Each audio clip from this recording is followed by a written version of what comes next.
No dangerous problems or horrible mishaps in sight? No, Tom. Everything appears nominal. Ah, nominal. Good, good. So I guess that means you're not worried about what that rhythmic pounding might be. Hello, Watcharatep. My name is Nicole Herr. I'm a senior animator for Digital Domain.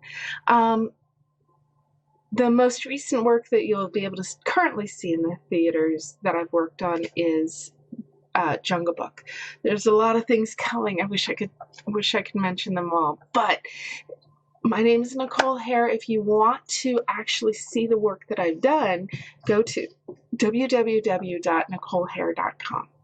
So I'm really ecstatic to see your animation. Your animation is really, really solid. So there's a lot of little tiny details, but overall I'm really happy with it. You've got a really nice overall staging. The feeling between the two characters is really good. So let's take a look together. No dangerous problems or horrible mishaps in sight? No, Tom. Everything appears nominal. Ah, nominal. Good, good. So I guess that means you're not worried about what that rhythmic pounding might be. No dangerous... Okay. So overall, I really like it. As I said, I really like the staging. I think that the two characters, the overall animation you've got between the two characters is really, really nice. Now, there's a lot of little tiny things that I would definitely look at changing.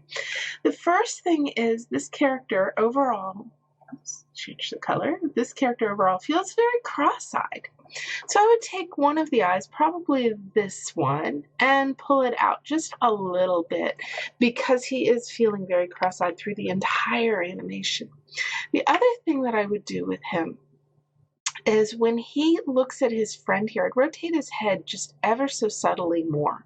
Animation layers are one of those things that will work great to really do things like this, where you can, keep the performance, but add to the performance. So you can add a little bit of a head turn. Because right now he looks like he's looking over his friend's shoulder. He doesn't really look like he's looking at his friend. Whereas the guy without the hat, he looks great. He looks like he's looking at his friend. All right, so I would definitely rotate this guy's head more, rotate the eyes just a little bit more so that they feel like they really have that good connection there.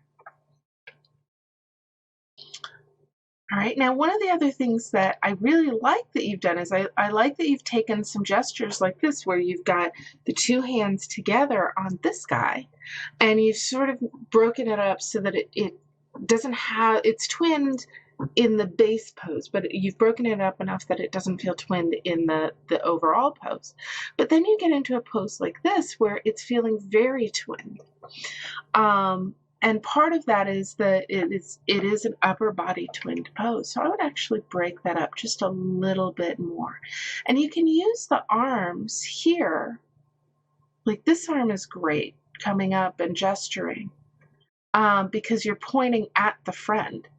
But maybe take this arm here and drop it down just a little bit, or change the pose completely. Either drop it down a little bit like this, or you can, let's grab my eraser, because you've got to look at what he's doing. He's asking his friend a question. So you could do that. You could lift it up so that he's gesturing just a little bit more like this. There's lots of things that you can do to break up that pose so that it's not feeling like the two arms are very heavily twinned. Now, one of the things that I do is I always overdraw so that you get more of that sense of what I'm mentioning. So, maybe even to drop this one down just a little bit more. So you're using the body in a really nice way, but maybe you could push it just a little bit more. All right, I like that. So I like him gesturing at his friend. I think that's a good thing. All right, and then he comes down. This doesn't really worry me with the pose being twinned because part of the hand is broken up. But you do have, like right here at about 130, you do have an elbow pop.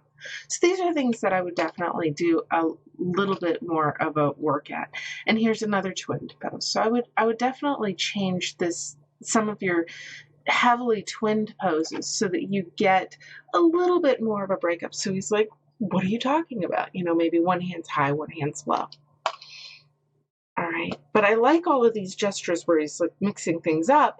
It's just you keep going into these heavy twin poses. And while twin poses are not always bad, when you keep hitting them over and over, you want to start breaking them up. All right, now on his friend, this guy, he's yellow. So one of the things that I was noticing on him is his foot is drawing my eye.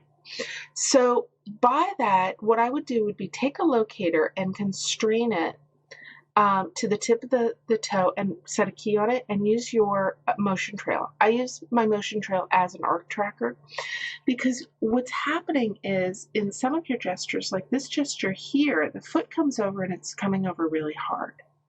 So as it's coming over, it's just coming straight over and it's stopping.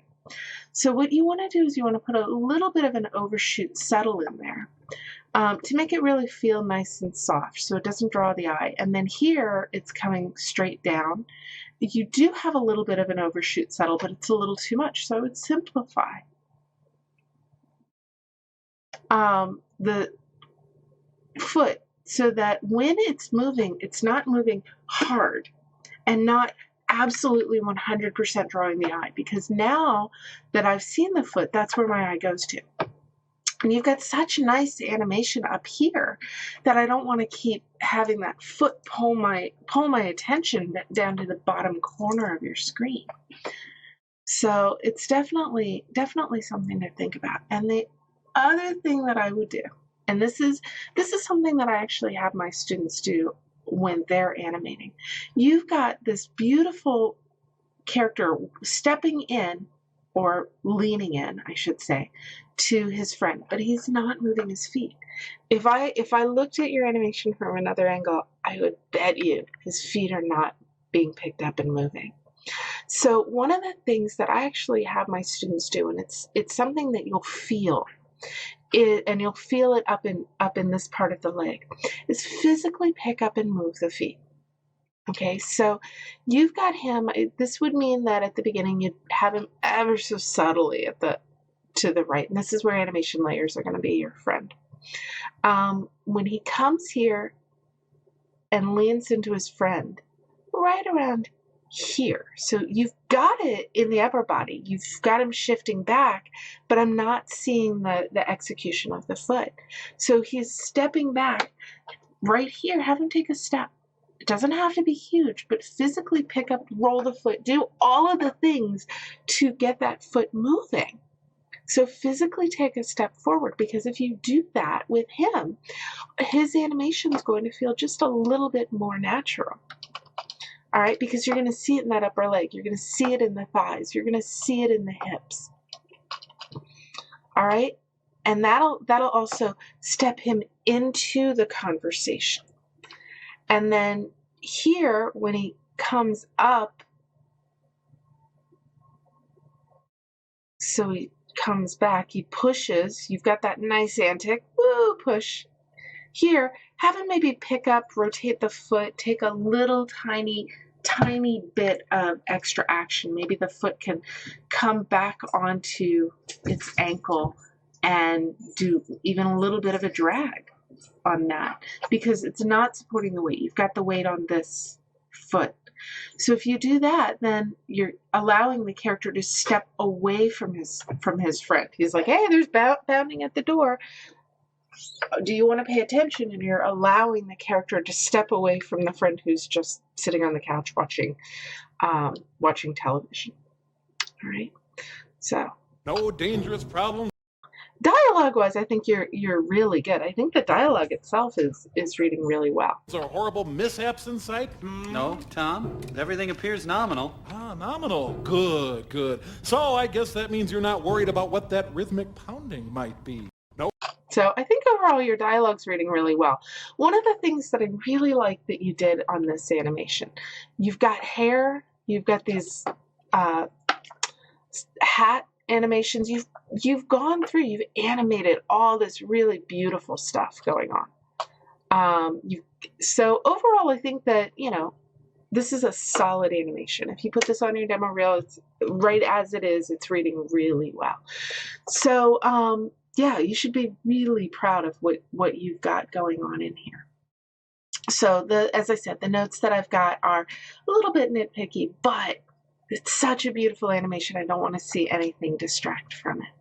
All right, so really good facial, really good hands, just a lot of little tiny things that, if done, might actually help push your animation. But you know what? Overall, you've done a really good job. So congratulations on a well-deserved win with the 11 Second Club. And yeah, good job, and keep going.